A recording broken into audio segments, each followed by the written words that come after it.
So, what is the best driver to have been released in the last 10 years? It's a question we love to discuss and debate. And I asked you, the viewer, to chime in. I polled YouTube, I polled Instagram, and the response was unanimous. The 2016 M2 from TaylorMade is head and shoulders everyone's favorite club from the last 10 years. I looked a little deeper at the answers, a lot of TaylorMade drivers, but we've tested those. The second highest voted club was any Ping G425. So I took it upon myself to scour the internet to find those drivers. And guess what? I did. Thanks to the fine people at NextRound, I found those drivers. I have them right here, and we're going to test them. We're going to pit them head to head against my current gamer from 2025 and see just how good these older drivers are. Yeah, NextRound Golf, a used club marketplace that I discovered, and it was pretty cool. I mean, the pricing was pretty great. I found the M2 for 125 bucks, and the G425, which is a little bit newer of a driver, 280 bucks, but still incredible pricing when you think. I found this G425 with an X Flex 10 size shaft, an M2, and had the Fujikura Pro stiff shaft, but I'm lucky I've got a whole whack of TaylorMade adaptable shafts to pop into that for some really good testing and for the conceivable theory of, can I use that driver, or could someone use an older driver and just pop a newer shaft into it?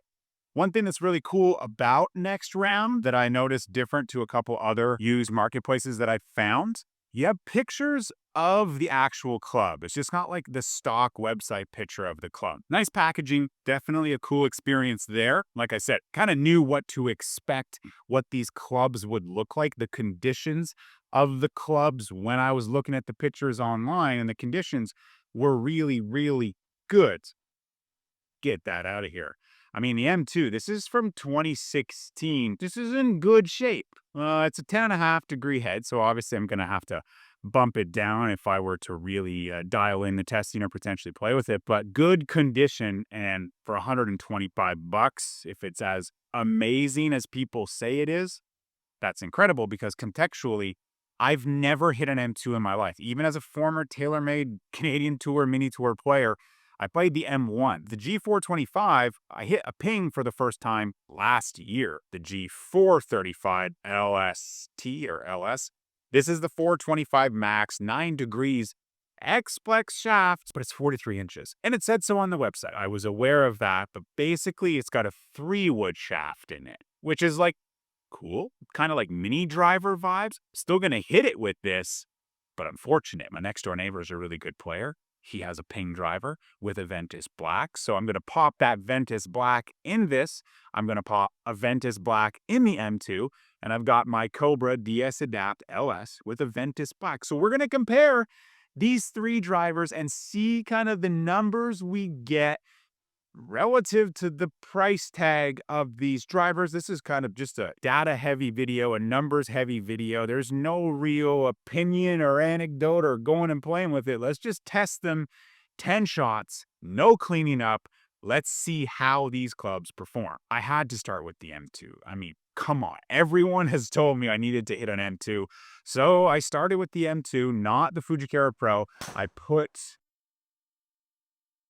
this Ventus Black shaft in it that I used for all of the TaylorMade testing that I did a few weeks ago to find the best TaylorMade driver of the last 10 years. And the M2 looked good. I mean, I gained the 430cc M1 back then, 9 years ago. The M2 looked good. And then, like I said, the condition of this was good, and it felt really, really good.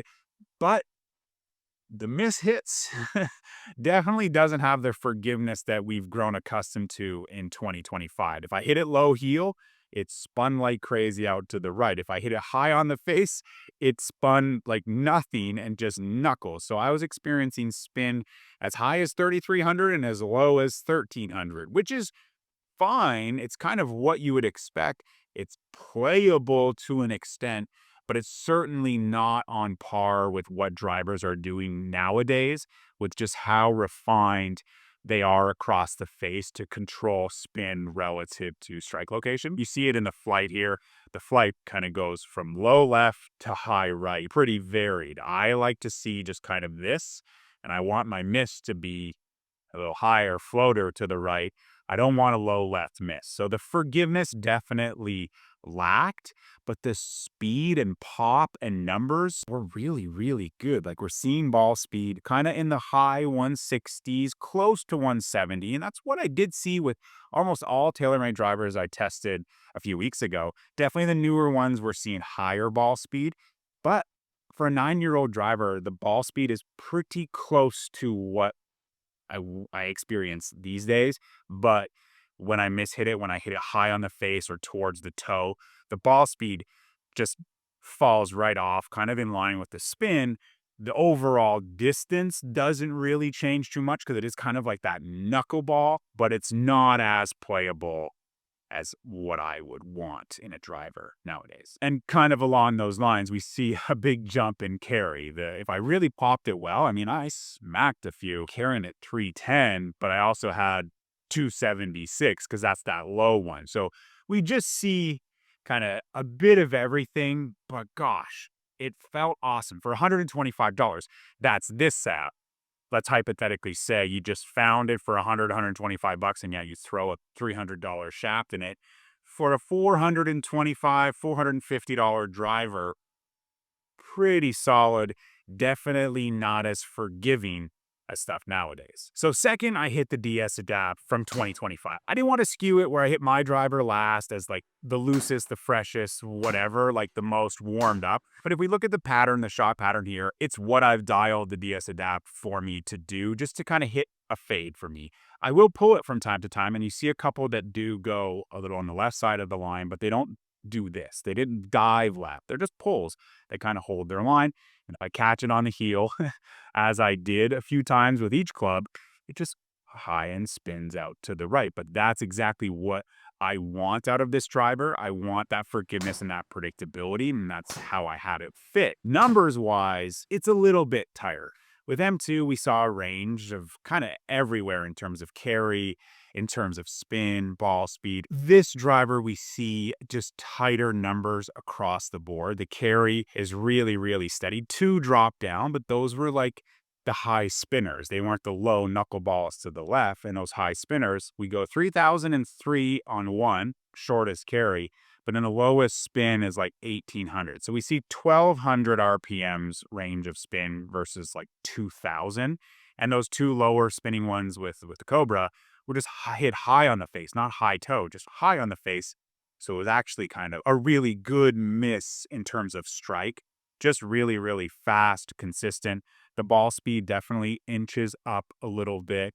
Just tighter, more forgiving. But that's how drivers are made these days. And this is the least forgiving of the Cobra drivers. It gives me really, really good numbers. It is performing better than M2, but we'll kind of look at them all together and we'll form an opinion based on that. Next up, I hit this with the short shaft. It was really fine. It just felt like a mini driver. It was so straight. Like I have these numbers just for good fun. It was like doo, doo, doo. But with a 43-inch shaft, that is totally a mini driver. Obviously, the head is very big. Really interesting thing though, the face is kind of shiny and it has some lines on here. It was actually a real struggle for iMini, even with the sticker on it, to detect club head speed. So I didn't really pay too much attention to club head speed.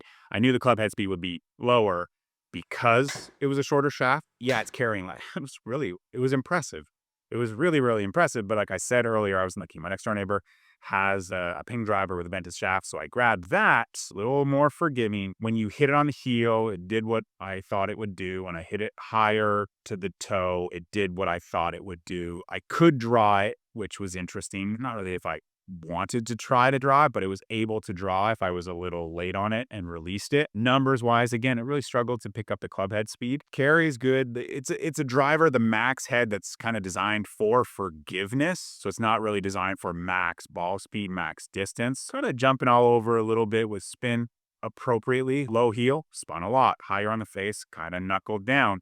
So it felt forgiving. The flight looked forgiving, but the numbers didn't show the same forgiveness that I experienced with the Cobra. So now if we look at all three of them together with a Ventus black shaft in all of them, the G425 shorter, ball speed down a hair, spin a little bit higher. Like it's a driver designed for forgiveness, so maybe it's going to give a little bit more spin. Like it's a solid driver.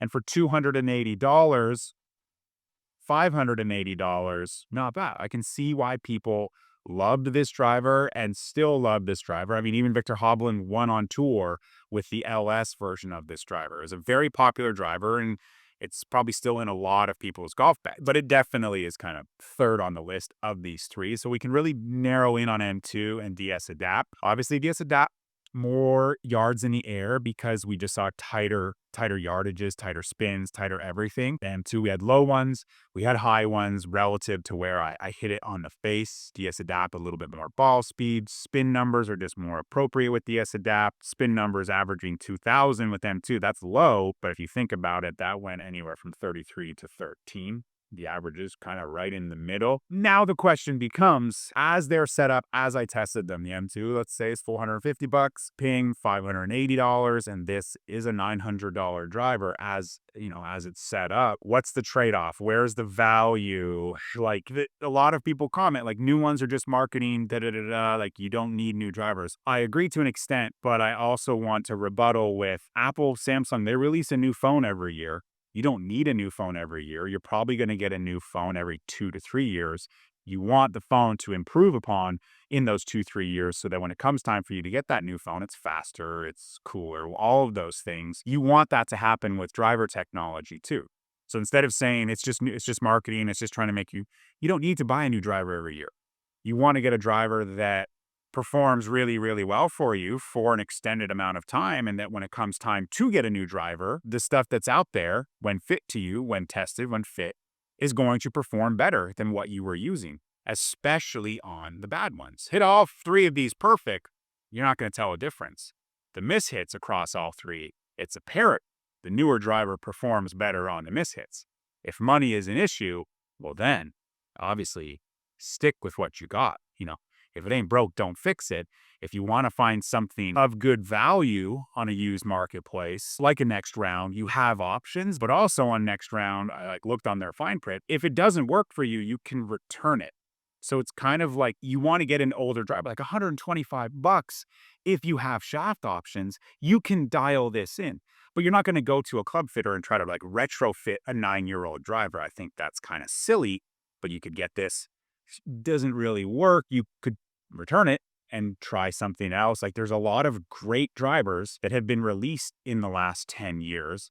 And there's one that is best for you in the bunch with the right fitting, with the right dialing. It's not just all about the cheapest performing the best. Because like, yeah, if I were to test them like this $122 driver with the wrong shaft for me would be garbage. But the fact that I could put a better shaft in it, something that's more fit to me, makes this driver very good for $450. So I filmed this, I'm editing it, and I realized I don't need these drivers. I have enough. So I reached out to NextRound, and I'm sending them back this very M2 with the Fujikara Pro, this exact G425 with the 43-inch 10-size shaft. They're going back on the NextRound marketplace very, very soon. So it's linked below. If you're looking for one of these holy grails, hit that link down there.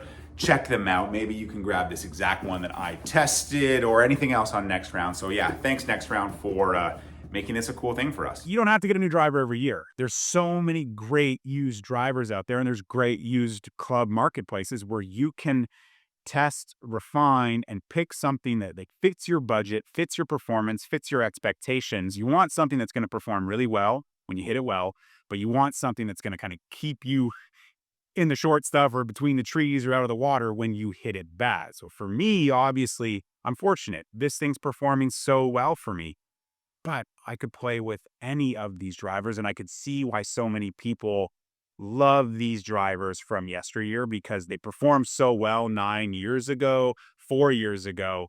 They can still perform that well in 2025. So let me know, do you still think the M2 is a better driver than 2025 drivers? Do you still think this Ping G425 is a better driver than drivers from this year? Sound off in the comments. I hope you enjoyed this video. I'll see you in the next one.